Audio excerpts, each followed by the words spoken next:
மிகவும் அன்பானவர்களே, கர்த்தரும் இரட்சகருமாகிய இயேசு கிறிஸ்துவின் இனிய நாமத்திலே உங்களை யாவரையும் வாழ்த்துகிறேன். இன்று உலகம் முழுவதுமாக பெரிய வெள்ளிக்கிழமை என்று சொல்லி இயேசு கிறிஸ்து சிலுவையிலே அறையப்பட்ட இந்த நாளை நினைவு கூறும்படியாக ஆராதனைகளை செய்கிற அதே நேரத்தில் நாமும் திருச்சபையாக கர்த்தரை ஆராதித்து அவர் சிலுவையில் சொன்ன வார்த்தைகளை தியானித்து கடந்து செல்ல கர்த்தர் நமக்கு கிருபை செய்வாராக. இந்த நாளில் ஆராதனைக்கு ஆரம்பமாக தலைகளை தாழ்த்தி கண்களை மூடி நாம் ஜெபிக்கலாமா? வானத்துக்கும் பூமிக்கும் ஆண்டவராயிருக்கிற சர்வ வல்லமையுள்ள தேவனாகிய கர்த்தாவே, பரிசுத்தமுள்ள நாமத்தை துதிக்கிறோம், வாழ்த்தி வணங்குகிறோம். ஆண்டவரே, இதுவரையிலும் எங்களோடு கூட இருந்து எங்களை நடத்துவதற்காக நாங்கள் உமக்கு நன்றி செலுத்துகிறோம். ஆண்டவரே, 2020 ஆண்டில் ஆண்டவரே உன்னுடைய சிலுவை பாடும் மரணத்தை குறித்து தியானிப்பதற்காக சபையாக ஒன்று கூடியிருக்கிறோம். உன்னுடைய பிரசன்னம் எங்களோடு இருக்க வேண்டும் என்று ஜெபிக்கிறோம். யாரெல்லாம் காணொலி காட்சியை கண்டுகொண்டு ஆண்டவரே பாரத்தோடு ஜெபத்தில் இருக்கிறார்கள், எல்லாருமே உன்னுடைய கிருபை கடந்து வருவதாக. கர்த்தருடைய ஆவியானவர் எங்களுக்கு துணை செய்ய வேண்டும் என்று ஜெபிக்கிறோம். பாடவும் வசனங்களை வாசிக்க, கர்த்தருடைய வார்த்தையை தியானிக்க என் கிருபை தர வேண்டும் என்று நாங்கள் ஜெபிக்கிறோம். ஆரம்பம் முதல் முடிவு வரையும் பிரசன்னத்தினால் நிரப்பியறோம். கரத்தில் ஒப்புக் கொடுக்கிறோம். இயேசு கிறிஸ்துவின் நாமத்தில் விழுகிறோம் ஜெபங்களும் எங்கள் நல்ல பிதாவே, ஆமென்.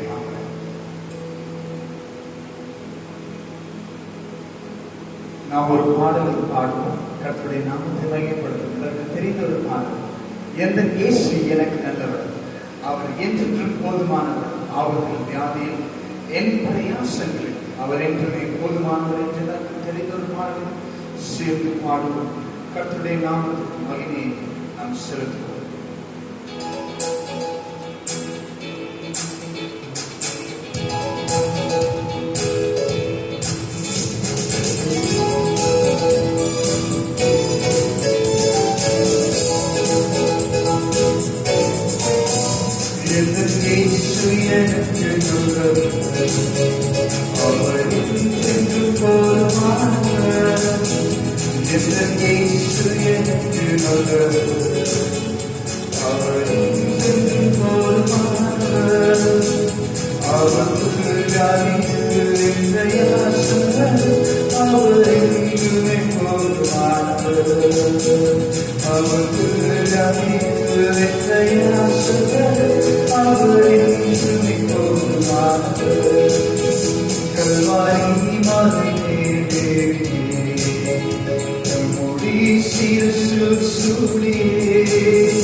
Amen.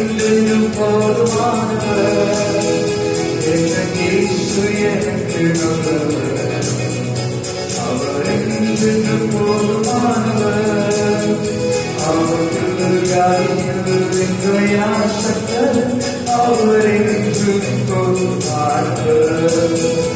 அவருக்கு யாரில் யாசகர். அவர் என்றுமே போதுமானவர்.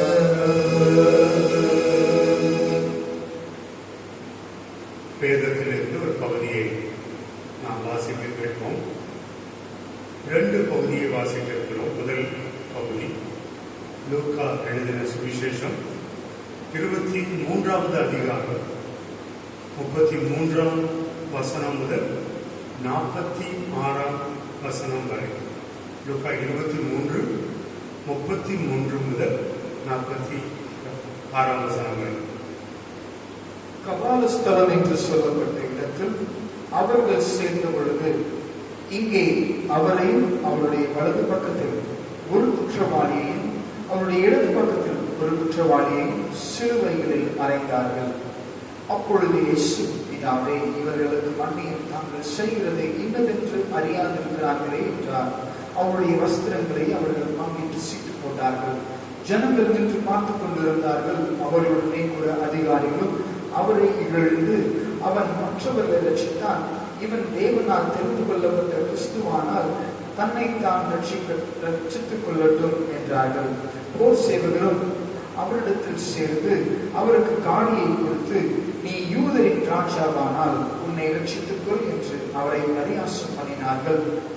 இவன் யூதருடைய ராஜா என்று கிரேக்கு லத்தீன் எபிரேய எழுத்துக்களில் எழுதி அவருக்கு மேலாக வைக்கப்பட்டது. அன்றியும் சிலுவையில் அறையப்பட்டிருந்த குற்றவாளிகளில் ஒருவன், நீ கிறிஸ்துவானால் உன்னையும் எங்களையும் ரட்சித்துக் கொள் என்று அவரை இகழ்ந்தான். மற்றவன் அவனை நோக்கி, நீ இந்த ஆக்கினைக்குட்பட்டவராயிருந்தும் தேவனுக்கு பயப்படுகிறது இல்லையா? நாமோ நியாயப்படி தண்டிக்கப்படுகிறோம். நாம் நடப்பித்தவைகளுக்கு தக்க பலனை அடைகிறோம்.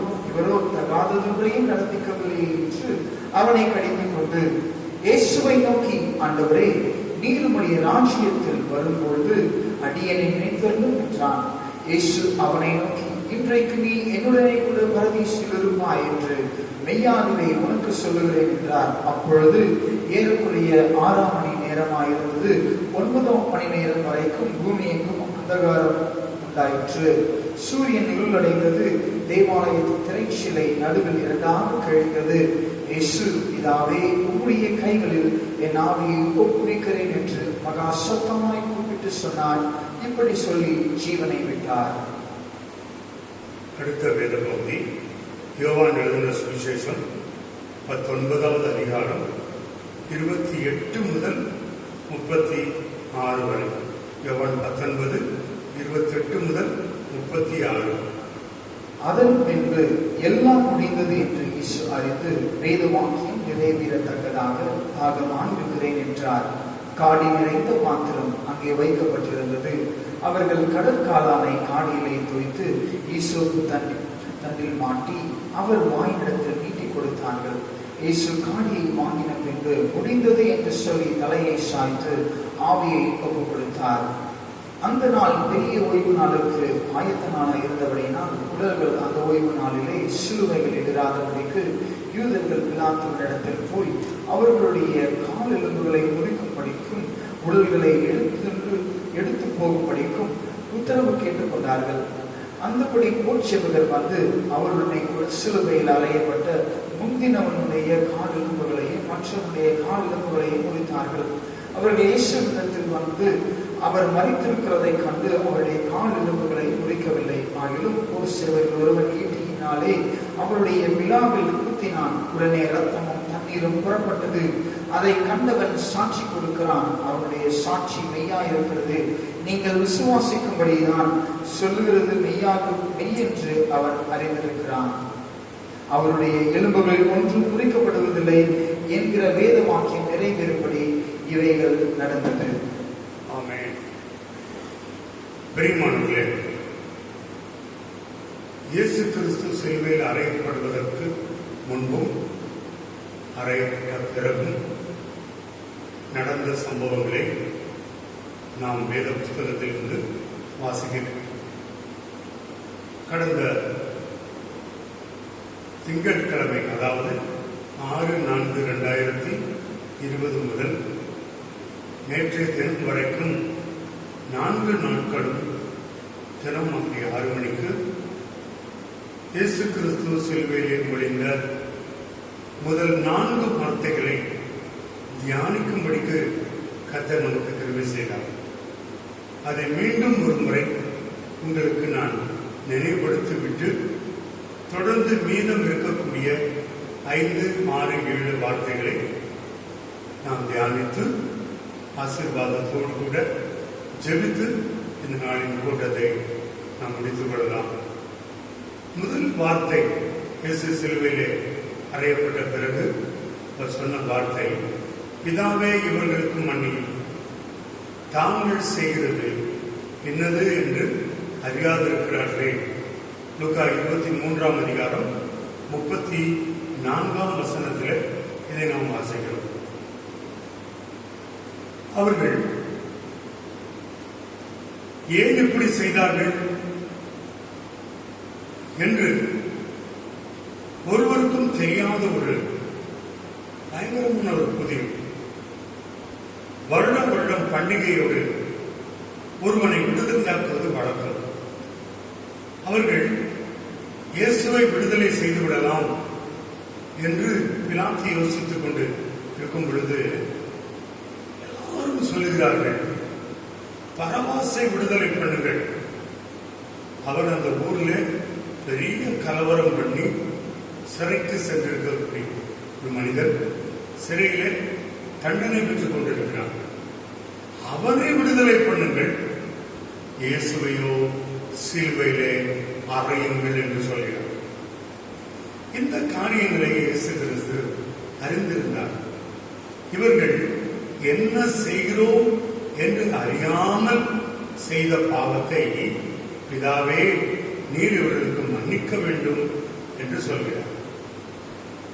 தெரிந்திருந்தால், இவர் யார் என்று தெரிந்திருந்தால் நிச்சயமாக சிலுவையில் அறைவதற்கு அவரை ஒப்புக் கொடுத்திருக்க மாட்டார்.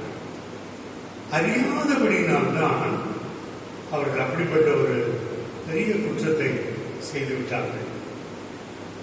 அவர்களுக்கு மன்னிப்பு மிக மிக அவசியம். தன்னுடைய ரத்தம் சிந்தப்படுவதனாலே எல்லா பாவங்களும் மன்னிக்கப்படும். ஆனால் இயேசுவை சிலுவையிலே அறைவதற்கு கூச்சலிட்டு அறையும், சிலுவையில் அறையும் என்று சொன்னார்களே, அந்த பாவம் மன்னிக்கப்படாது. அந்த பாவம் மன்னிக்கப்பட வேண்டும் என்பதற்காக இயேசு பிதாவிடத்திலே விண்ணப்பம் பண்ணினார். பிதாவே இவர்களுக்கு மன்னியும், தாங்கள் செய்கிறது என்னது என்று அறியாதிருக்கிறார்களே. நாம் இந்த நாட்களிலே, இந்த வாழ்கிற உலகத்தில் செய்கிற பாவங்கள் 2 விதமாக இருக்கிறது. ஒன்று தெரிந்து செய்கிற பாவம், இன்னொன்று தெரியாமல் செய்கிற பாவம். நீங்கள் தெரியாமல் செய்திருந்தால் நிச்சயமாக இயேசு கிறிஸ்து உங்களுக்காக பிதாவினிடத்திலே மன்னிப்பு கேட்பார். ஆனால் தெரிந்தே செய்வோமானால் அந்த பாவத்திற்கு மன்னிப்பு நீங்கள் கேட்டு பெற்றுக்கொள்ள வேண்டும். கேட்டு பெற்றுக்கொள்ள வேண்டும். நீங்கள் கேட்காத பட்சத்தில் வேதம் சொல்லுகிறது, உன் பாவம் பத்திரப்படுத்தப்பட்டிருக்கும், நீ மரித்தாலும் உன்னோடு கூட அது மண்ணிலே படுத்துக் கொள்ளும் என்று வேத புஸ்தகத்திலே வாசிக்கிறோம். ஆகையினாலே மன்னிப்பை பெறுவது நமக்கு கொடுக்கப்பட்ட வாய்ப்பு. கேட்டு மன்னிப்பை பெற்றுக்கொள்ள வேண்டும். 2வதாக இயேசு கிறிஸ்து சிலுவையில் சொன்ன 2வது வார்த்தை லூக்கா 23ஆம் அதிகாரம் 43ஆம் வசனத்திலே, இன்றைக்கு என்னுடனே கூட பரதேசில் இருப்பாய் என்று இயேசு கிறிஸ்து சொல்கிறார். 2 கள்ளர்கள் இயேசு கிறிஸ்துடைய வலது பக்கத்திலும் இடது பக்கத்திலுமாக அவரோடு கூட சிலுவையில் அறையப்பட்டு தொங்கிக் கொண்டிருக்கிறார்கள். அதில் ஒரு கள்ளன் நீ கிறிஸ்துவானால் உன்னை நீ ரட்சித்துக்கொள், எங்களையும் ரட்சித்துக்கொள் என்று அவரிடத்தில் ஏளனமாக அவன் கிண்டலாக பேசுகிறான். அந்த வார்த்தையை கேட்டவுடனே மற்ற கள்ளன் என்ன சொன்னான் தெரியுமா? நீ இந்த நியாய தீர்ப்புக்கு உட்பட்டவனாய் இருந்தும் நீ தேவனுக்கு பயப்படுகிறது இல்லையா? நாமோ நியாயமாய் கண்டிக்கப்படுகிறோம், அவர் ஒரு பாவமும் செய்யாதவராக கண்டிக்கப்படுகிறார். ஆகையினாலே அவன் ஆண்டவருடைய சமூகத்தில் இயேசு கிறிஸ்துவத்தில் அவர் வேண்டிக் கொண்ட விண்ணப்பம், ஆண்டவரே நீர் உடைய ராஜ்யத்தில் வரும் பொழுது அடியனை நினைத்தருளும் என்று சொன்னார். நான் அந்த நாளிலே உங்களோடு பேசும் பொழுது அவன் அந்த ஊரை சேர்ந்தவன், இயேசுவை பற்றி தெரிந்திருக்கிறான், இயேசு தேவாலயத்துக்கு போகிறதை அறிந்திருக்கிறான், அவருடைய உபதேசங்களை கேட்டிருக்க வேண்டும். அவர் இந்த உலகத்துக்குரியவர் அல்ல, அவருடைய ராஜ்யம் பரலோகம், நிச்சயமாக அவர் ஆளுகை செய்வார் என்கிற சகல காரியத்தையும் அவன் அறிந்திருந்தான். ஏதோ ஒரு சூழ்நிலை நிமித்தமாக குற்றம் செய்து சிறை தண்டனை பெற்று இப்பொழுது அவன் சிலுவையிலே தூக்கிக் கொண்டிருக்கிறான். ஆனாலும் அவன் உள்ளத்திலே வேத வசனம் இருந்தது. இயேசு கிறிஸ்துவை அறியக்கூடிய விதத்திலே அவன் அறிந்து வைத்திருந்தான். நாம் இந்த பூமியில வாழ்ந்து கொண்டிருக்கிறோமே, இயேசு கிறிஸ்துவை அறிந்திருக்கிறோமா? அவர் யார் என்று நமக்கு தெரியுமா? அநேகர் அவரை ஒரு தீர்க்கதரிசி என்றும் அவர் ஒரு நல்ல மனிதன் என்றும் பலவிதமான கருத்துக்களை இன்றைக்கும் சொல்லிக் கொண்டிருக்கிறார்கள். இயேசு கிறிஸ்து மனிதனை ரட்சிக்கும்படி வந்த தெய்வம். அவர்தான் இந்த அகில உலகத்தையும் படைத்தார். நாம் எபிரேயரிலே படிக்கும் பொழுது அவருக்கென்றும் அவரை கொண்டும் இவைகள் சிருஷ்டிக்கப்பட்டது என்று சொல்லப்பட்டிருக்கிறது. அதனால பிரியமானவர்களே, இந்த சத்தியங்களை நாம் அறிந்து கொள்ள வேண்டும். அது மட்டுமல்ல, இந்த நாம் வாழ்கின்ற இந்த ராஜ்யம் முடிவுக்கு வரப்போகிறது. ஒரு ராஜ்யம் வரும், அது அழியாத ராஜ்யம், அது கிறிஸ்துவின் ராஜ்யம். அங்கே அவர் ராஜாவாக வீற்றிருப்பார். அதை அறிந்து உணர்ந்து அதை விசுவாசித்து அவரிடத்தில் கேட்டு அதை பெற்றுக்கொள்ள வேண்டும். இந்த கள்ளன் கடைசி நிமிஷத்திலே அந்த வாய்ப்பை பயன்படுத்தி அவரிடத்தில் ஒரு வார்த்தை கேட்டான். என்னுடைய ராஜ்யத்தில் வரும் பொழுது அடியை நினைத்தருளும் என்று சொன்னான். உடனே ஆண்டவர் சொல்லிட்டார், இன்றைக்கு என்னுடனே கூட பரதேசில் இருப்பார். ஆண்டவர் ஜெபத்துக்கு லேட்டா பதில் கொடுக்கிறவர் அல்ல, உடனடியாக பதில் கொடுக்கிற தேவன். மூன்றாவது வார்த்தையை நாம் பார்த்தோம். அவர் சிலுவையில் தொங்கிக் கொண்டிருக்கும் பொழுது தன்னுடைய வேதனையை பொருட்படுத்தாதபடி தூரத்தில் நின்று அழுது கொண்டிருந்த தன் தாயாகிய மரியாதை பார்த்து, ஸ்திரியே அதோ உன் மகன் என்று அங்கே நின்று கொண்டிருந்த யோவானை சுட்டி காட்டுகிறார்.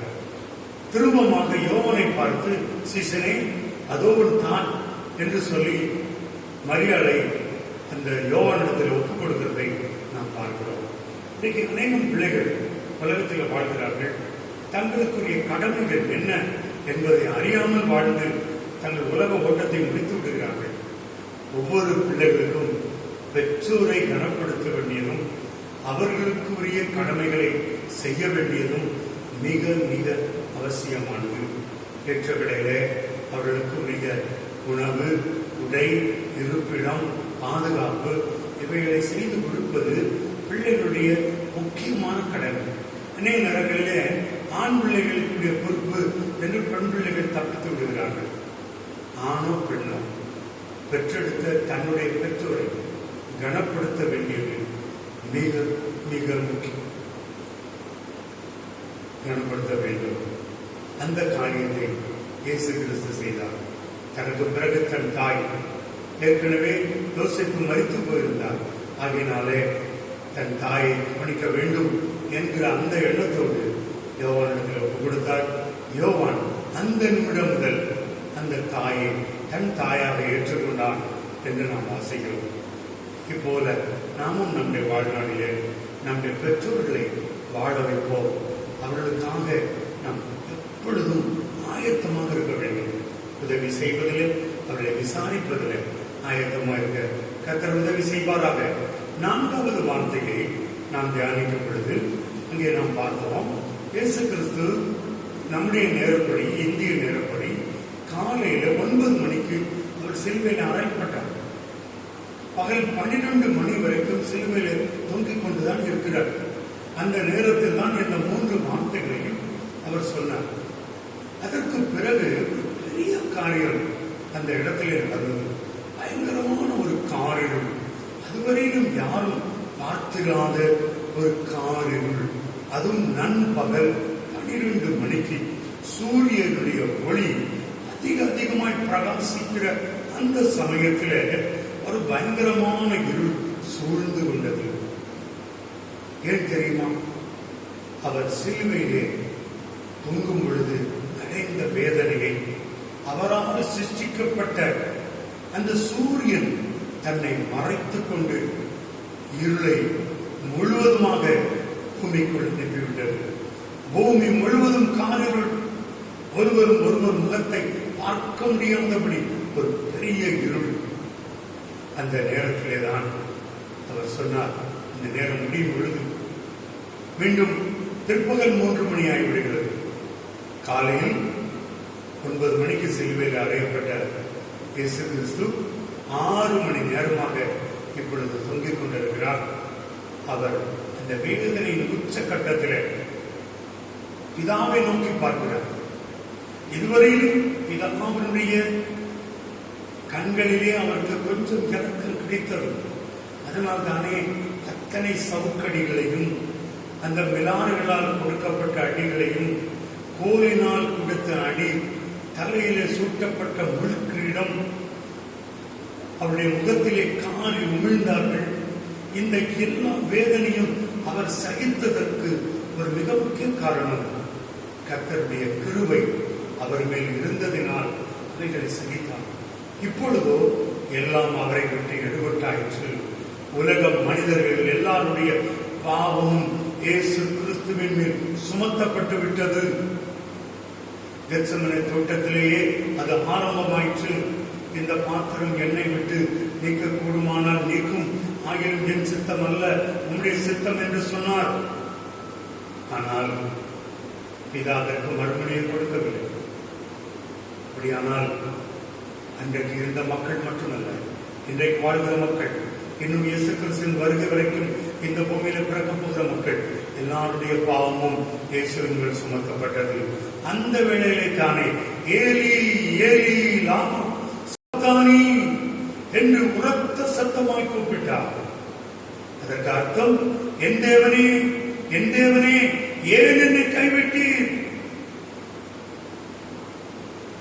பிதாவுடைய சொந்த குமாரன், பிதாவின் மடியிலே பிதாவுக்கு சமமாக பரலோகத்திலே வீற்றிருந்தவர். பிலிப்பியர் 20 நாம் வாசிக்கிறோம், அவர் தம்மை தாமே பெருமையாக்கி அடிமையின் ரூபம் எடுத்து மனுஷ சாயலானார், சிலுவையின் மரண பரியந்தம் தன்னை தாழ்த்தினார் என்று வாசிக்கிறோம்.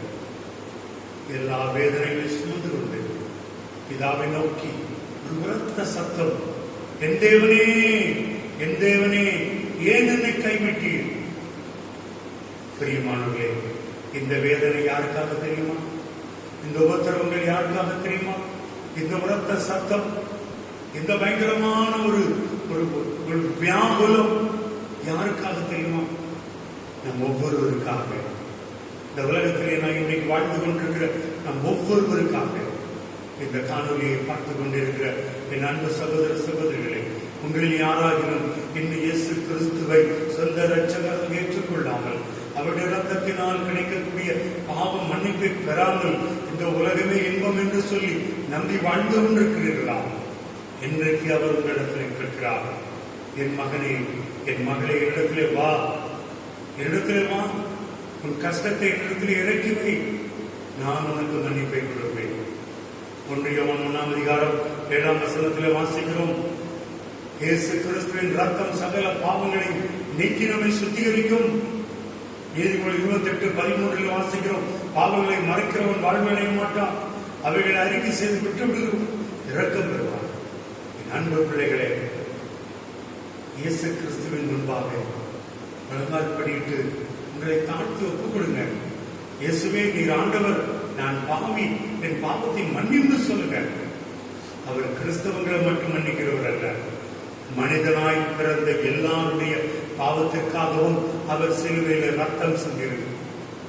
எல்லோரையும் அவர் ஏற்றுக்கொள்ள ஆயத்தமாயிருக்கிறார்.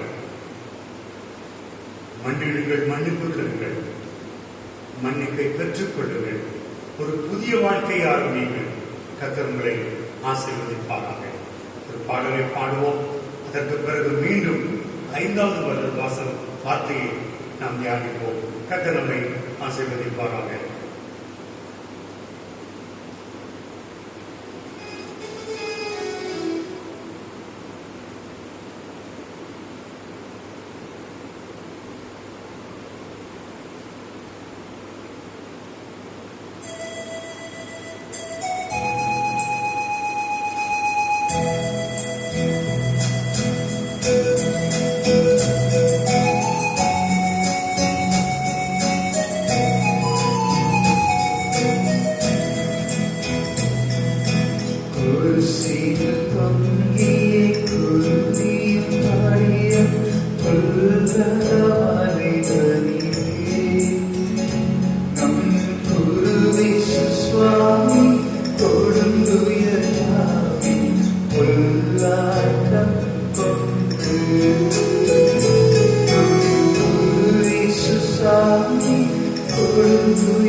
யோவான் எழுதிய நற்செய்தி நூல் 19ஆம் அதிகாரம் 28வது வசனம்.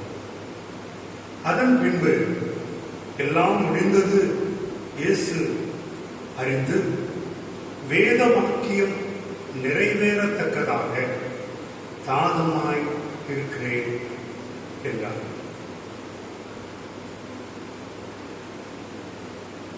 இதுவரையிலும் அவர் சிலுவையில் சொன்ன எல்லா வார்த்தைகளும் மற்றவர்களுக்காக சொன்னார். முதல் 3 வார்த்தைகளும் மற்றவர்களுக்காக. 4வது வார்த்தை அவருடைய வேதனையின் உச்சக்கட்டத்தில் பிதாவை நோக்கி அவர் செய்த மன்றாட்டு. இப்பொழுது தன் விஷயமாக தனக்கு கொடுக்கப்பட்ட எல்லா வேலைகளையும் அவர் செய்து முடித்து விட்டார். எல்லா வேலையும் முடிச்சிட்டார். அவர் யோசேப்பின் வீட்டிலே அவருக்கு கன்னியாக நியமிக்கப்பட்டிருந்தார். மரியாளிடத்தில் இயேசு கிறிஸ்து பரிசுத்த ஆவியினாலே உற்பவித்தார் என்று நாம் வாசிக்கிறோம். அவர் பிறந்த பிறகு தேவாலயத்தில் கொண்டு போய் அவர் பிரதிஷ்டை செய்யப்பட்டார். வேதத்தின் சத்தியங்களை அவர் அறிந்தவராயிருந்தார். பெற்றோருக்கு கீழ்ப்படிந்தவராயிருந்தார். தன்னுடைய 30வது வயது நிறைவேறும் போது யோவான் ஸ்நானத்தினாலே யோர்தான் நதியிலே அவர் ஞானஸ்நானம் பெற்றுக் கொண்டார். அது முடிந்தவுடனே அவருக்கு ஒரு பயங்கரமான சோதனை இருந்தது. பிசாசானவன் அவரிடத்தில் வந்து 3 சோதனைகளை வைத்தான். கல்லுகளை குப்பங்களாக்கும்படி சொன்னான். தேவாலய துப்பறியிலிருந்து கீழே குதிக்க சொன்னான். உயரமான மலையிலே கொண்டு போய் உலகத்தின் சகல ராஜ்யங்களை காண்பித்து இவைகளெல்லாம் எனக்கு ஒப்புக் கொடுக்கப்பட்டிருக்கிறது, என்னை நீ விழுந்து வணங்கினால் இவைகளை உனக்கு தருகிறேன் என்று சொன்னான். எல்லாவற்றிற்கும் ஆண்டவராகிய இயேசு கிறிஸ்து வேத வார்த்தையை கொண்டு பதில் சொன்னார். அதனுடைய அர்த்தம், அவர் கிறிஸ்துவாக இந்த பூமியில கடந்திருந்தும் அவர் ஒரு மனிதனாக ஒரு குடும்பத்திலே வாழ்ந்தபடினாலே அவர் பெற்றோருக்கு கீழ்ப்படிந்திருந்தார். அவர்களோடு கூட தேவாலயத்துக்கு போய் வந்தார், சத்தியங்களை கற்றுக்கொண்டிருந்தார். ஆகையினால தானே அவருக்கு வந்த சோதனையை அவரால் ஜெயிக்க முடிந்தது.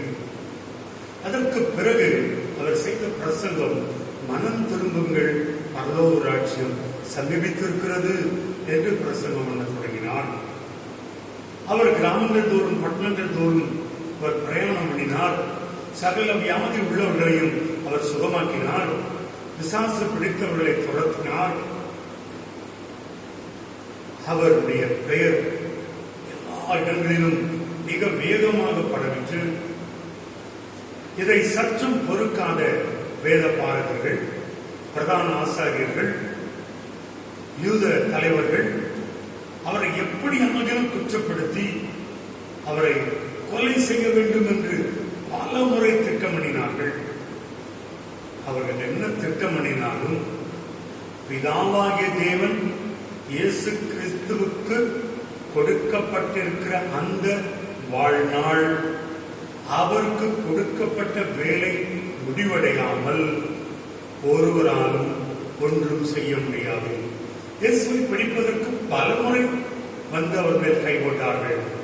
நேரத்தில் வாசிக்கிறோம், அவர் அவர்களுக்கு முன்பாக மறைந்து போனார். ஒரு முறை மலையிலிருந்து கீழே தள்ள பார்த்தார்கள், மறைந்து போனார். ஆனால் அவருடைய வேலை வந்த பொழுது,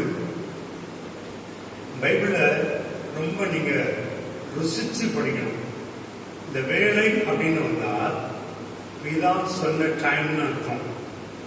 வேலை வந்த பொழுது 12 பந்தி இருந்தால் அங்கிருந்து புறப்பட்டு ஒலிவமலைக்கு போனார்கள். அங்கே ஜெபம் பண்ணினார்கள். திரும்பவும் தனியாக தூரமாய் போய் தனிமையாய் ஜெபித்தார். அதற்கு பிறகு இனி நீங்கள் உங்கள் வேலைகளை செய்யலாம், இதோ நான் என்னை இந்த அரசாங்கத்தினுடைய கையிலே ஒப்புக் கொடுக்க போகிறேன் என்று சொல்லி தன்னை அர்ப்பணித்து அவர் போய் தன்னை ஒப்புக் கொடுத்தார். யாரை தேடுகிறீர்கள்? அவர்கள் சொன்னார்கள், இயேசுவை தேடுகிறோம். நான் தான் என்று தன்னை ஒப்புக் கொடுத்தார்.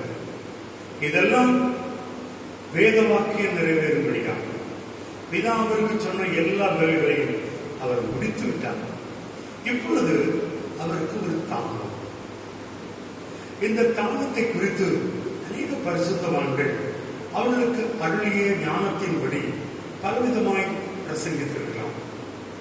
ஆனால் எனக்கு ஆவியானவர் கொடுக்கிற ஒரே விளக்கம், நான் பிதா சொன்ன எல்லாவற்றையும் செய்து முடித்து விட்டேன். இனி எனக்கு ஒரு தாகம் இருக்கிறது. அந்த தாகம் இந்த பூமியிலே மக்கள் அருந்துகிற தண்ணீரின் தாகம் அல்ல. ஏன்னா அந்த யோவான் 4ஆம் அதிகாரத்தில் சமாரியர்களிடத்துல பேசும் பொழுது, கேட்கிறவர் யார் என்று நீ அறிந்திருந்து அவரிடத்திலே கேட்டிருந்தால் அவர் உனக்கு ஜீவ தண்ணீரை கொடுத்திருப்பார். ஜீவ தண்ணீர் ஊற்றை கொடுக்கக்கூடிய அந்த இயேசு கிறிஸ்துக்கு இப்பொழுது தாகம் என்றால் தண்ணீர் குடிக்கக்கூடிய தாகம் அல்ல. அப்படியானால் என்ன? இந்த மனுக்குலத்தை இந்த பூமியிலே சிருஷ்டித்து அவளுக்கு வேண்டிய எல்லாவற்றையும் செய்து அவர்களுக்கு நியாயப்பிரமாணத்தை கொடுத்து அவர்கள் மீண்டும் அந்த நியாயப்பிரமாணத்தை கை கொள்ளாமல் தவறு செய்து விழுந்து தேவனை விட்டு தூரம் போன பொழுது இயேசு கிறிஸ்துவையே பூமிக்கு அனுப்பி அவருடைய ஜீவனையே கொடுத்து அவர்களுக்கு பாவம் மன்னிப்பாக மீட்பை அருளியாயிற்று. ஆனால் இந்த ஜனங்கள் இயேசுவை ஆண்டவராக ஏற்றுக்கொண்டு இடத்துல பாவ மன்னிப்பை பெறும் பொழுது இயேசுவின் தாகம் தீர்க்கப்படும். அது மட்டும்தான் தாகம். யாரெல்லாம் மன்னிப்பை கேட்டு பெற்றுக் கொள்கிறார்களோ அப்பொழுது நம்மேல் அவருக்கு இருந்த தாகம் தீர்க்கப்படுகிறது. இன்னும் பல கோடி மக்கள் இயேசுவிடத்தில் வர வேண்டும், தங்கள் பாவங்கள் போக அவரிடத்திலே அழுது அறிக்கை செய்து மன்னிப்பை பெற்றுக் கொள்ள வேண்டும். அப்பொழுது அவருடைய தாகம் தீர்க்கப்படும். எந்த வரைக்கும் இந்த பூமியில வாழ்கிற கடைசி ஒரு மனிதன் ரட்சிக்கப்படும் வரைக்கும், இடத்துல மன்னிப்பை கேட்கும் வரைக்கும் அவருடைய தாகம் இருந்து கொண்டே இருக்கும். அந்த தாகம் தீர்க்கப்பட வேண்டுமானால் ரட்சிக்கப்பட்ட தேவ பிள்ளைகளாகிய நாம் கண்ணீரோடும் வாரத்தோடும் அகில உலக மக்களும் இயேசுவை அறியாத சகல ஜனங்களும் ரட்சிக்கப்பட வேண்டும் என்று ஜெபிக்க வேண்டும். அது மட்டுமல்ல நாம் கருத்தாய் ஜெபிக்க வேண்டும். ஆண்டவரே, அவருடைய தாகம் தீர்க்கப்பட வேண்டுமே, என் இயேசுவின் தாகம் தீர்க்கப்பட எங்களை ஒப்புக் கொடுக்கிறோம், நாங்கள் ஜெபிக்கிறோம், நாங்கள் சுவிசேஷத்தை அறிவிக்கிறோம், இது எங்கள் மேல் விழுந்த கடமை என்று அந்த உணர்வோடு நாங்கள் செயல்பட எங்களுக்கு கிருபை தாரும் என்று நீங்கள் ஜெபிக்க வேண்டும். அது நம்மை விழுந்த கடமை. அப்பொழுதுதான் இயேசுவின் தாகம் தீர்க்கப்படும். செய்வீர்களா? உலகால் படியிடுங்க, ஜெபிங்க, ஆண்டவரிடத்தில் கேளுங்க. ஆண்டவரே, எங்கள் தாகத்தை தீரும் என்று சொல்லி ஆண்டவரிடத்தில் கேளுங்க. இயேசுவின் தாகம் தீர்க்கப்பட வேண்டும். முதலாவது நீங்கள் இயேசுவை அறிந்து கொள்ள வேண்டும், இயேசுவின் வல்லமை அறிந்து கொள்ள வேண்டும், மக்கள் ரட்சிக்கப்பட வேண்டும் என்று சொல்லி ஜெபிக்க வேண்டும். மக்கள் ரட்சிக்கப்பட அவருடைய தாகம் தீர்க்கப்படும். கர்த்தர்களை ஆசீர்வதிப்பார். மீண்டும் ஒரு பாடலை பாடி அடுத்த வார்த்தைகளை நாம் தியானிக்கலாமா?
இயேசு கிறிஸ்து சிலுவையிலே சொன்ன 5 வார்த்தைகளை நாம் இதுவரைக்கும் தியானித்திருக்கிறோம்.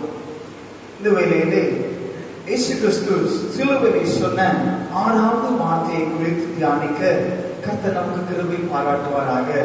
யோவான் எழுதின சுவிசேஷம் அதன் 19ஆம் அதிகாரம் 30ஆம் வசனத்தை நாம் வாசிப்போம்.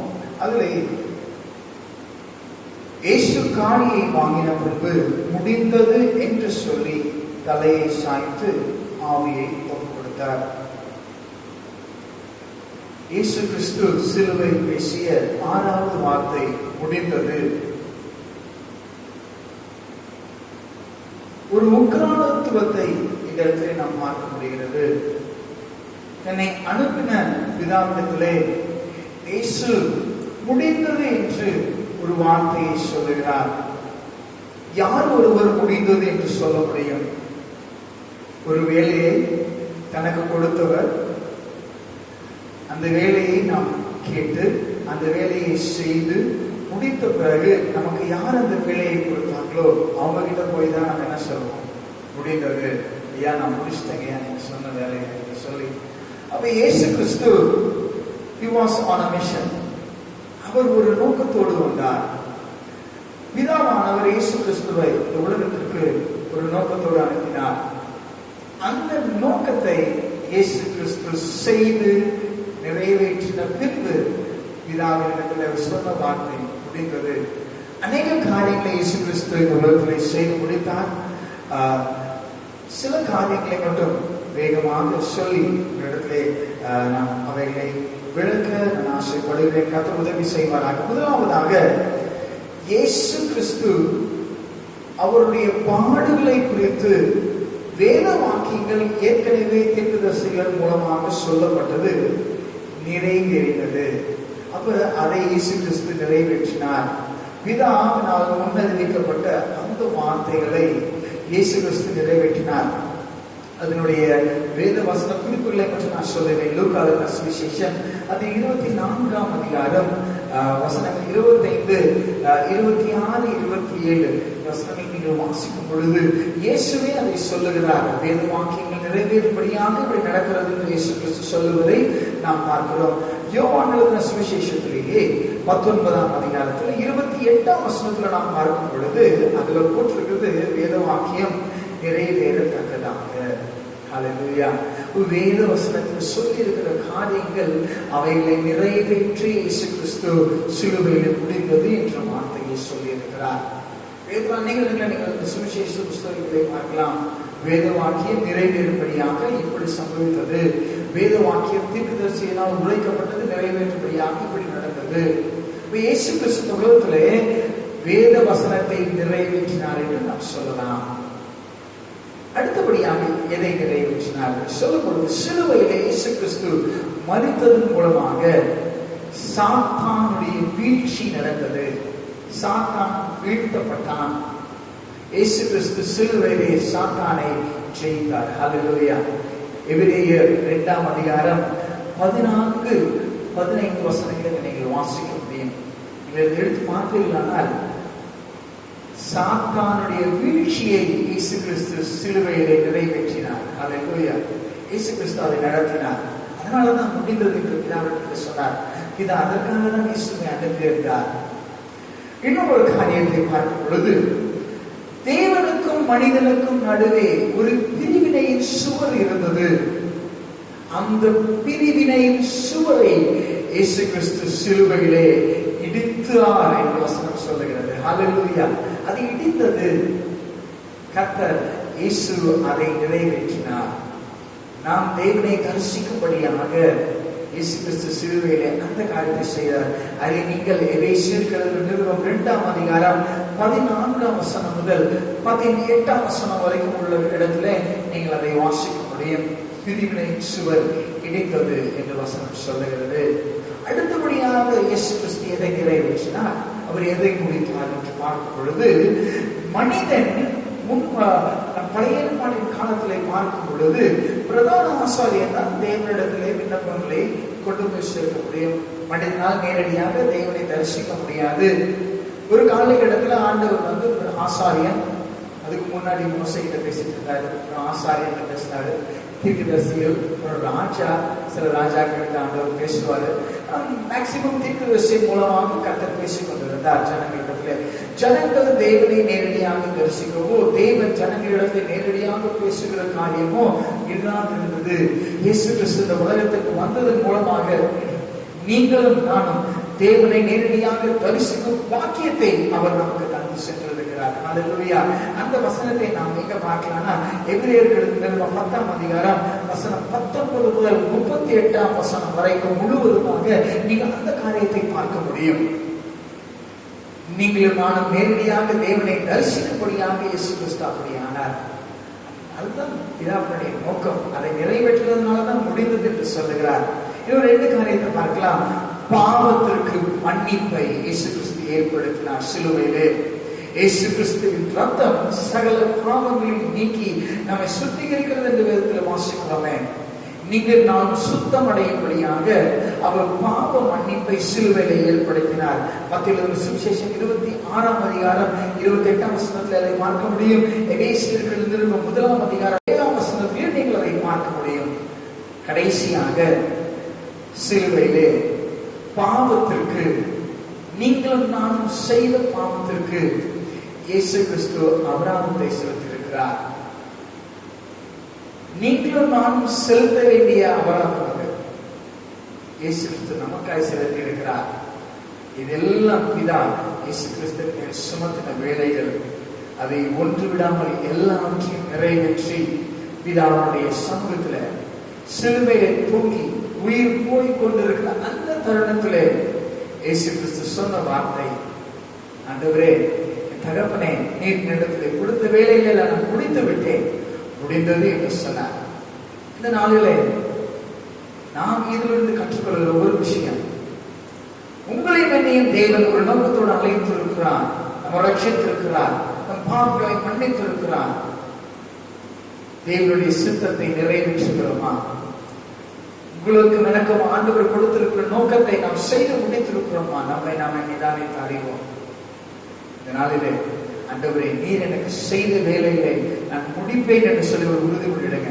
வாழ்க்கையின் கடைசி தருணத்துல அந்த செய்கையை நாம் முடித்து கர்த்தருடைய சமூகத்தில் முடிந்தது என்று ஒரு மகிழ்ச்சியோடு, ஒரு தைரியத்தோடு, ஒரு உக்கிரானத்துவத்தோடு சொல்லுகிற அப்படிப்பட்ட தேவ பிள்ளைகளை வாழ கர்த்தர் நமக்கு கிருபை செய்வாராக. கர்த்தர் நம்மை ஆசீர்வதிப்பாராக. ஆமென். பிரியமானவர்களே, தேவன் நமக்கு கொடுத்த பொறுப்பிலே இருக்கும் பொழுது, இது குடும்ப பொறுப்பாக இருக்கலாம், ஒரு அலுவலாக இருக்கலாம், ஒரு ஊழியனாக இருக்கலாம், சுவிசேஷகனாக இருக்கலாம், அவன் கொடுத்த வேலையை நாம் செய்து முடிக்க வேண்டும். இது நாளைக்கு செய்யலாம் என்கிற வார்த்தையை நாம் சொல்லாதபடிக்கு இன்றைக்கு செய்யக்கூடிய வேலையை இன்றைக்கே செய்து முடிக்க நம்மை ஒப்புக் கொடுங்க. அதுதான் மிக அவசியமானது. ஒருவர் இப்படி சொல்கிறார், டுமாரோ வில் நெவர் கம். இன்றைக்கு எனக்கு கொடுக்கப்பட்ட வேலையை இன்றைக்கே நான் செய்து முடிக்க எனக்கு உதவி செய்யணும்னு சொல்லுங்க.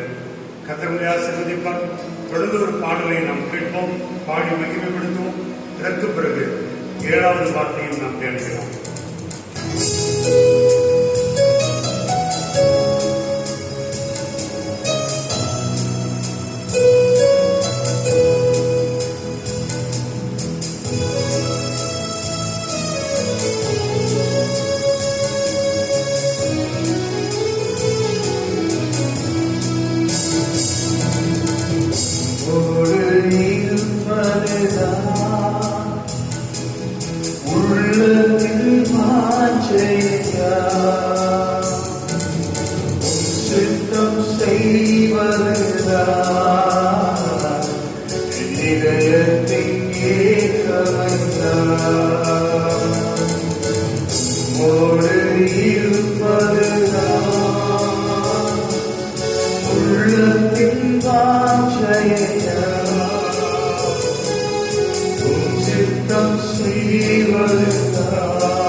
செய்து முடிப்பவரே,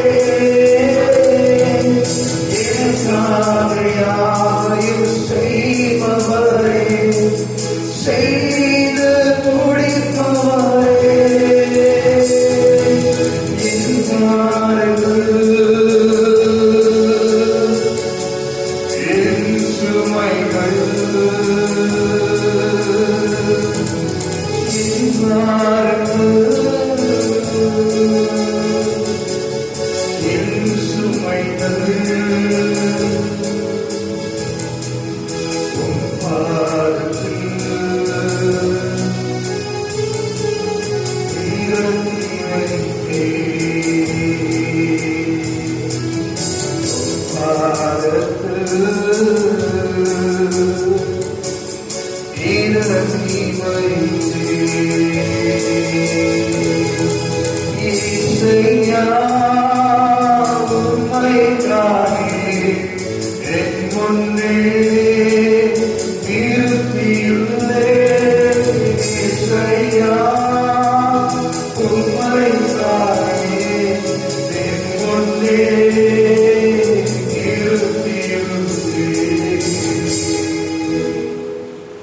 தொடர்ந்து 7வது வார்த்தையும் நாம் தியானிப்போம். கர்த்தருடைய வார்த்தை கேளுங்கள். கர்த்தருடைய ஆசீர்வாதத்தை பார்ப்போம். இயேசு கிறிஸ்து சிலுவையிலே பேசின 7வது வார்த்தையை நாம் தியானிப்போம். லூக்கா எழுதின சுவிசேஷம் அதன் 23ஆம் அதிகாரம் 46ஆம் வசனத்திலே நாம் அந்த வார்த்தையை பார்க்க முடியும். இயேசு, பிதாவே, உம்முடைய கைகளில் என் ஆவியை ஒப்புவிக்கிறேன் என்று மகா சத்தமாய் கூப்பிட்டு சொன்னார். இப்படி சொல்லி ஜீவனை விட்டார். இயேசு கிறிஸ்து கடைசியாக பேசின வார்த்தை இதுதான். ஜீவனை விடுவதற்கு முன்பதாக பிதாவை நோக்கி சொல்லுகிற ஒரு வார்த்தை. இது ஒரு ஜெபம்னு கூட சொல்லலாம். நிச்சயமாக இது ஒரு ஜெபம் தான்.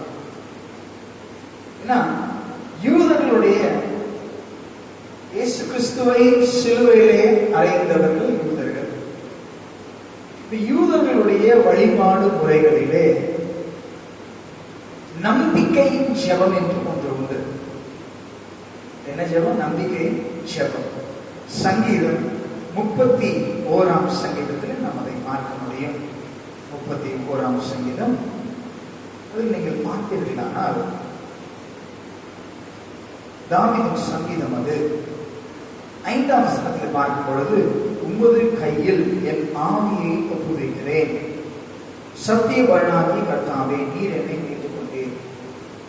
இந்த ஜெபத்தை யூதர்கள் எப்பொழுதுமே ஏறெடுப்பார்கள். கர்த்தருடைய சமூகத்தில் தங்களுடைய நம்பிக்கையை தெரிவிக்கும் பொருட்டாக செய்கிற ஒரு காரியம்.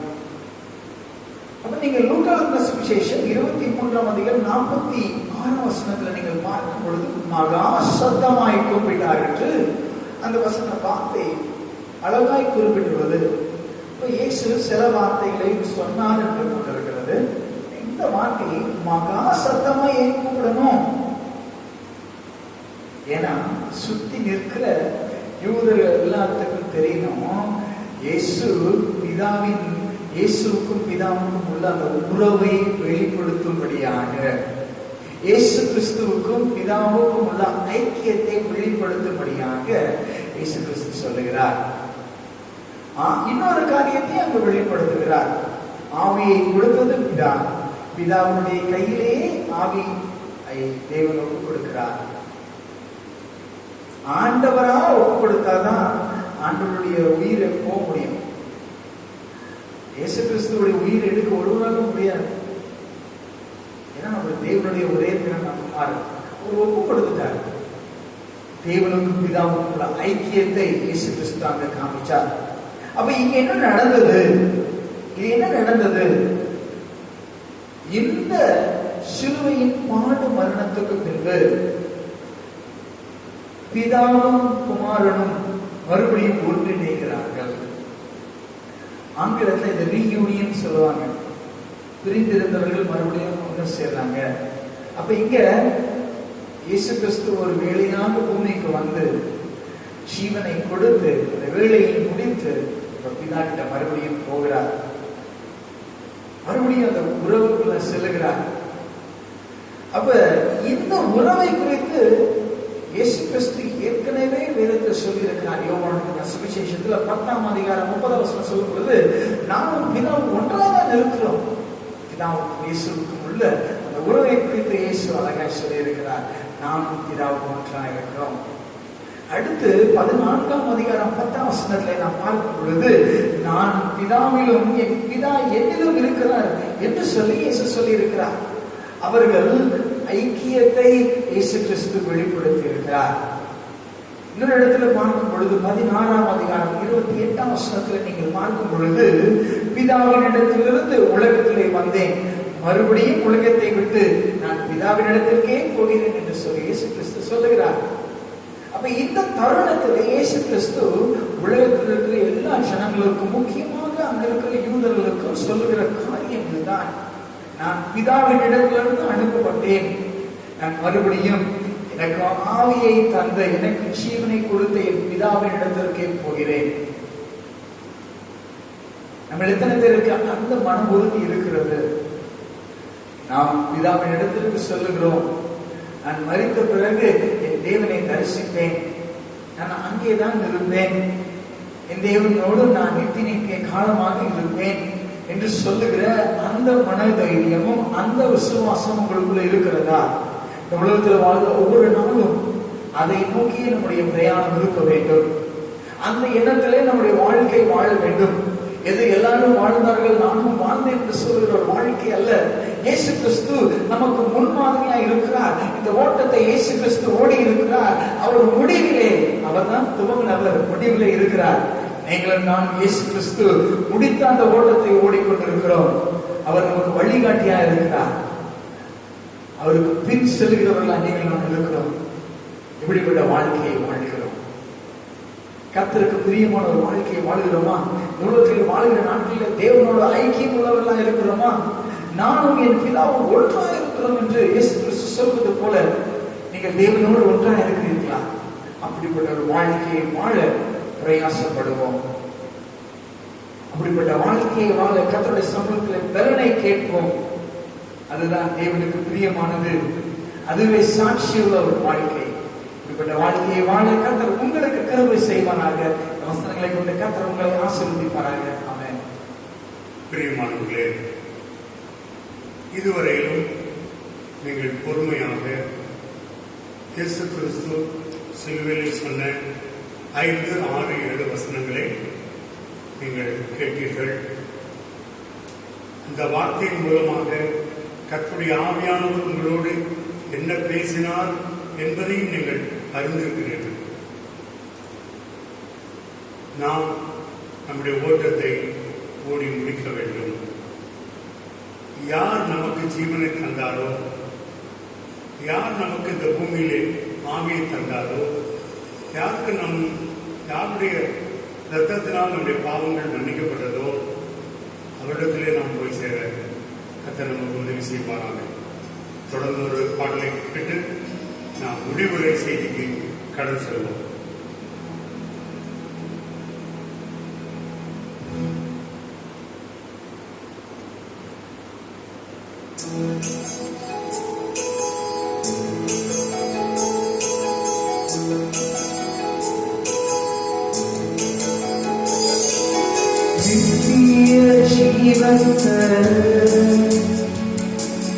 நீதிமானாய் மாற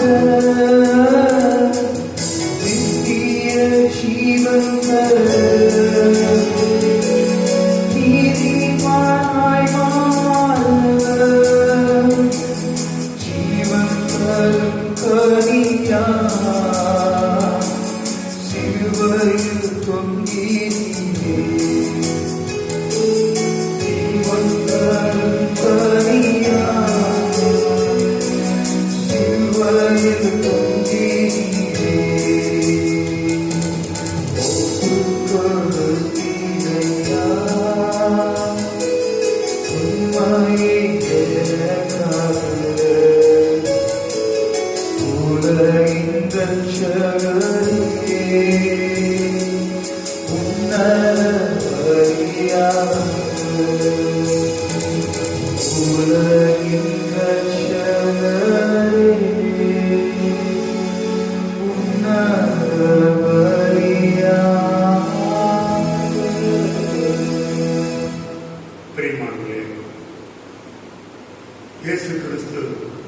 பூமிக்கு அனுப்பப்பட்டார். பிதாவின் சித்தத்தை செய்யும்படியாக அவர் வந்தார். ஆரம்பம் முதல் கடைசி துளி நிமிடம் வரைக்கும் பிதாவின் சித்தத்தை மாத்திரம் செய்து முடிந்தது என்று சொன்னார். ஆவியை ஒப்புக் கொடுக்கிறேன் என்று சொல்லி ஜீவனை விட்டார் என்று நாம் கடைசியாக பார்க்க முடியும். நான் உங்களுக்கு முன்பாக வைக்கிற ஒரு கேள்வி இதுதான். கிறிஸ்துவை அறிந்திருக்கிற நீங்கள், கிறிஸ்தவர்கள் என்கிற பெயரை பெற்றிருக்கிற நீங்கள், கிறிஸ்துவின் இரத்தத்தினாலே பாவ மன்னிப்பை பெற்றிருக்கிற நாம் எல்லாரும் கிறிஸ்துவை பின்பற்றி வாழ்கிறோமா? ஒருவன் என்னை பின்பற்றி வர விரும்பினால் தன்னைத்தான் வெறுத்து தன் சிலுவையை எடுத்துக்கொண்டு அனுதினமும் என்னை பின்பற்ற கடவன் என்று சொல்கிறார். எபிரேயர் 11ஆம் அதிகாரத்தில் விசுவாச வீரர்களுடைய ஒரு பெரிய பட்டியல் கொடுக்கப்படுகிறது. அதை சொல்லி முடித்துவிட்டு 12ஆம் அதிகாரத்திலே அவர் சொல்கிறார், தேகம் போன்ற இத்தனை திரளான சாட்சிகள் நம்மை சூழ்ந்திருக்க பாரமான யாவற்றையும் நம்மை நெருங்கி நிற்கிற பாவத்தையும் தள்ளிவிட்டு விசுவாசத்தை துவக்கிறவரும் அதை முடிக்கிறவருமாகிய இயேசு கிறிஸ்துவை நோக்கி உங்களுக்கு நியமிக்கப்பட்ட ஓட்டத்தை பொறுமையோடு ஓடுங்கள் என்று இந்த நிருபத்தை எழுதியவர் தெளிவாக குறிப்பிட்டிருக்கிறார். உங்களுடைய ஓட்டம் ஆரம்பித்து விட்டது. இந்த ஓட்டம் இயேசுவிடத்தில் கொண்டு போய் தான் முடிக்க வேண்டும். நம்முடைய உயிர் போகணும், இல்லைன்னா இயேசுவின் வருகை வரணும். இயேசுவின் வருகை வந்தால் நம்ம எல்லாரும் மரணமாக்கப்படுவோம். கிறிஸ்துவுக்குள் மரித்தவர்கள் முதலாவது எழுந்திருப்பார்கள். உயிரோடு இருக்கிறவர்கள் மரணம் அடைந்து நாம் அவரை தரிசிக்க போகிறோம். அப்போ நம்முடைய ஓட்டம் எப்படி முடிந்தாலும் அவரைத்தான் நாம் சந்திக்க வேண்டும். அந்த நிச்சயத்தோடு நாம் நம்முடைய அனுதின வாழ்க்கையை வாழ்ந்து கொண்டிருக்கிறோமா? இன்றைக்கு நடக்கிற நிகழ்வுகளை எல்லாவற்றையும் அறிந்திருக்கிறீர்கள். இது போன்ற ஒரு நிகழ்வு அகில உலகத்திலும் இதுவரை நடந்ததே இல்லை. கடைசி நாட்கள் இயேசு கிறிஸ்து மீண்டும் இந்த பூமிக்கு வரப்போகிறார் என்பதை இந்த நிகழ்வுகள் நமக்கு சுட்டி காட்டுகிறது. இன்னும் எவ்வளவு நாள், எவ்வளவு மாதம், வருடம் நமக்கு தெரியாது. ஆனால் ஒன்று மட்டும் நிச்சயம், இயேசு சீக்கிரம் வரப்போகிறார். கடைசி நாட்களிலே இவைகள் சம்பவிக்கும். பயங்கரமான வாதைகள் பூமியிலே உண்டாகும், கொள்ளை நோய் உண்டாகும், பூமி அதிர்ச்சி உண்டாகும்.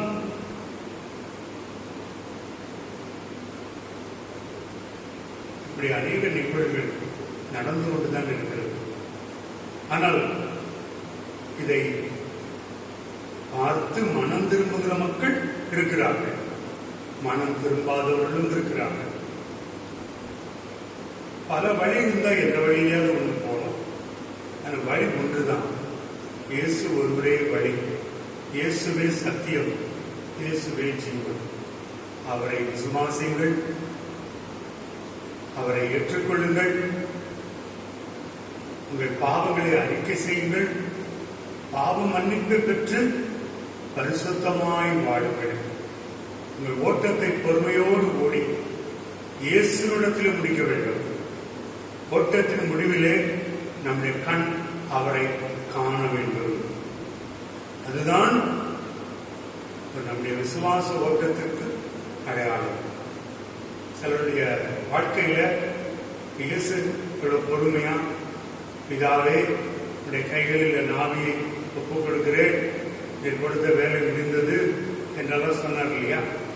இன்னைக்கு எத்தனை மக்கள் இந்த உலகத்தில் வாழ்ந்து தங்களுடைய கடைசி நிமிஷம், இந்த கடைசி வினாடி உயிர் போற நேரத்தில் ஐயோன்னு கத்தி கதறி பயந்து உயிரை விட்டவங்க கச்சக்கமா இருக்காங்க. ஆனா ஒரு சில பக்தர்கள், பரிசுத்தவான்கள் கடைசி நேரத்தை அறிந்து அவர்கள் சொல்லியிருக்கிறாங்க, ஒரு பாட்டு பாடுங்க, ஒரு ஜெபம் பண்ணுங்க, நான் ஜெபத்தை கேட்டுக்கிட்டே ஆண்டவர்கிட்ட போறேன் என்று சொல்லி ஆண்டவரை துதித்து ஆராதித்து ஜெபம் பண்ணும் பொழுதே தங்கள் உயிரை விட்ட பரிசுத்தவான்கள் இந்த பூமியில வாழ்ந்திருக்கிறார்கள். நாம் எப்படிப்பட்ட வாழ்க்கை வாழ்ந்து கொண்டிருக்கிறோம்? என்ன வேணும்னாலும் பூமியில நடக்கட்டும். சுனாமி வந்தது, அது வரைக்கும் நமக்கு தெரியாது. இப்போ சுனாமி வந்திருக்குது. இப்போ நம்ம அடிக்கடி கணக்கு பார்க்குறாங்க, எங்கேயாவது சுனாமி வருதா, பூமி அதிர்ச்சி வருதா, அது எவ்வளவு வந்திருக்குது கணக்கு பார்க்குறாங்க.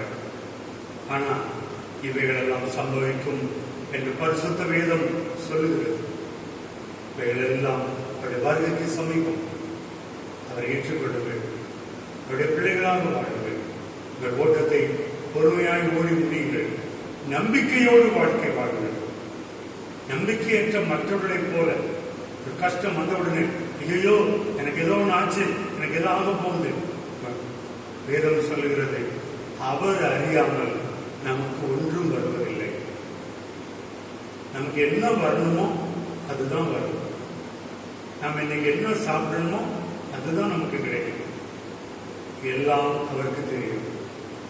அவரிடத்தில் ஒப்பு கொடுக்க, பயம் இல்லாமல் தைரியமாய் சந்தோஷமாய் உங்கள் வாழ்க்கை வாழுங்கள். கர்த்தர்களை நிச்சயமாக ஆசீர்வதிப்பார். இன்னும் ஒரு நாள் நிலையில் இருக்கிறது. நாம் இயேசு கிறிஸ்து உயிர்த்தெழுந்த நாளை கொண்டாட போகிறோம். நீங்கள் ஜெபத்திலே இருங்கள், சந்தோஷமாயிருங்கள். கர்த்தருடைய வார்த்தையை வாசித்துக் கொண்டு ஆண்டவருக்கு நன்றி செலுத்துங்கள். மற்றவர்களுக்கும் இந்த நற்செய்தியை நீங்கள் அறிவீங்கள். கர்த்தர் உங்களை ஆசீர்வதிப்பார். கண்களை மூடி ஜெபிக்கலாமா?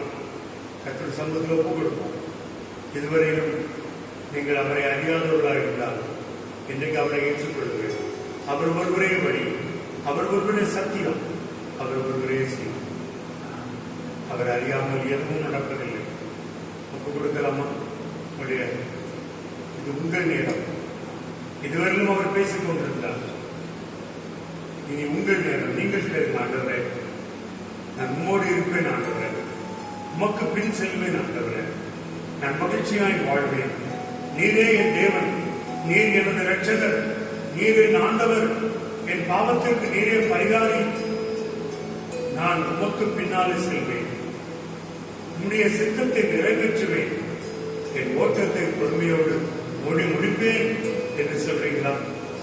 உங்களால் முழங்கால் போட முடிஞ்சா இருக்க இடத்துல நீங்க குடும்பமா முழங்காலில் நின்று கண்களை மூடி ஆண்டவர் நோக்கி பார்க்கலாமா? ஆண்டவர் நோக்கி பார்க்கலாமா? ஆண்டவரத்துல கேளுங்க, ஆண்டவரே என்னை மன்னியும், ஆண்டவரே நான் பாவம் செய்தேன், உம்மை நோகச் செய்தேன். நான் பாவம் செய்தேன், உம்மை நோகச் செய்தேன்.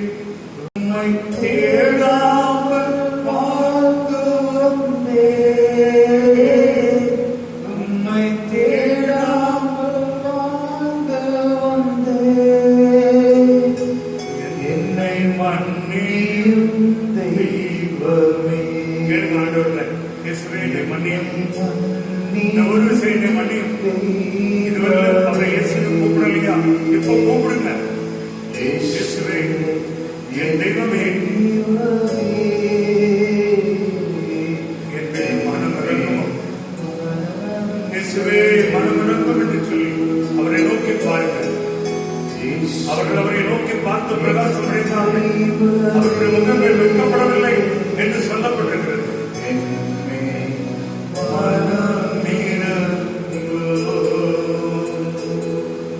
பரிசுத்தமும் இரக்கமும் கிருபையும் நிறைந்தது எங்கள் நல்ல ஆண்டவரே, உடைய உன்னதமான நாமத்தை துதிக்கிறோம், வாழ்த்தி வணங்குகிறோம்.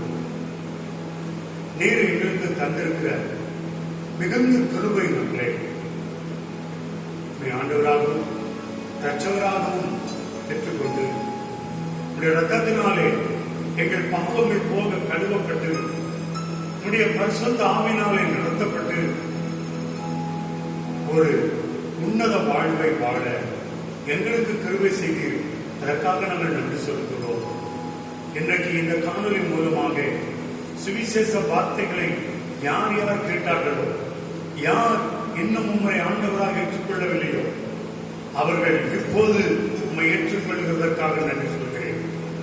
இப்பொழுது அவருடைய பாவங்களை அறிக்கை செய்து உம்மிடத்திலே மன்றாடி கொண்டிருக்கிறார்களே, இயேசுவே இவர்கள் பாவங்களை மன்னியும். உம்முடைய பரிசுத்த ஆவியின் துணையோடு நீர் அவர்களுக்கு கொடுத்திருக்கிற விசுவாச ஓட்டத்தை ஒவ்வொரு நாளும் பொறுமையோடு ஓடும்படி கர்த்தர் ஒவ்வொருவருக்கும் கிருபை பாராட்டுவீராக. இந்த நாளிலே இந்த செய்தியை கேட்ட எல்லா மக்களோடும் உம்முடைய கிருபை இருப்பதாக. பிதா, குமாரன், பரிசுத்த ஆவியின் நாமத்திலே உம்முடைய பிள்ளைகளை ஆசீர்வதிக்கிறோம். இன்றைய நிகழ்வை இப்படி மிக நேர்த்தியாக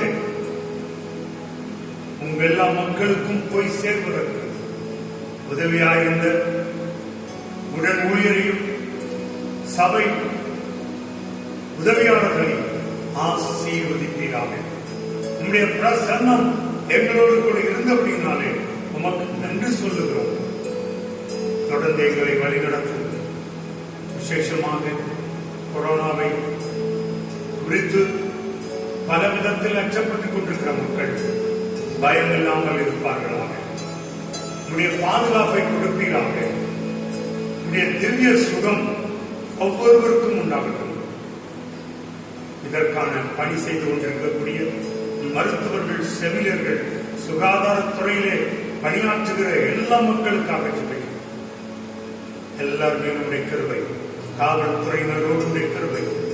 ஆண்டவரே, நீர் தொடர்ந்து எங்கள் தேசத்தை காப்பாற்ற வேண்டும் என்று ஜெபிக்கிறோம். எங்கள் தேசத்தை காப்பாற்றுங்கப்பா. எங்கள் தேசத்துக்கு மனம் இறங்கும். திருப்பாதத்திலே எங்களை தாழ்த்தி ஒப்புக் கொடுக்கிறோம். உமக்கே துதியும் கனமும் மகிமையும் செலுத்துகிறோம். மேய்ப்பரும் இரட்சகருமாகிய இயேசு கிறிஸ்துவின் நாமத்தில் வேண்டுகிறோம். ஜெபம் கேளும் எங்கள் நல்ல பிதாவே, ஆமென். என் ஆத்துமாவே கர்த்தரை ஸ்தோத்திரி, என் விழவேண்டிய பரிசுத்த நாமத்தை ஸ்தோத்திரி. என் ஆத்துமாவே கர்த்தரை ஸ்தோத்திரி, கர்த்தர் செய்த சகல உபகாரங்களை மறவாதே. ஆமென். நம்முடைய கர்த்தராகிய இயேசு கிறிஸ்துவினுடைய கிருபை, பிதாவாகிய தேவனுடைய அன்பும் பரிசுத்த ஆவியானுடைய அந்யோன்ய ஐக்கியமும் பாதுகாப்பிலும் வழிநடத்துகிறோம். நம் அனைவரோடும் சகல பரிசுத்தவான்களும் இன்றைக்கு இயேசு கிறிஸ்துவை ஆண்டவராக இரட்சகராக ஏற்றுக்கொண்ட எல்லா மக்களோடும் சதா நிலைத்திருந்து ஆசீர்வதிப்பாராக. கிறிஸ்து நாமத்தினாலே உங்களை வாழ்த்துகிறேன். கர்த்தர் உங்களை ஆசீர்வதிப்பாராக. கர்த்தர் உங்களோடு கூட இருப்பாராக.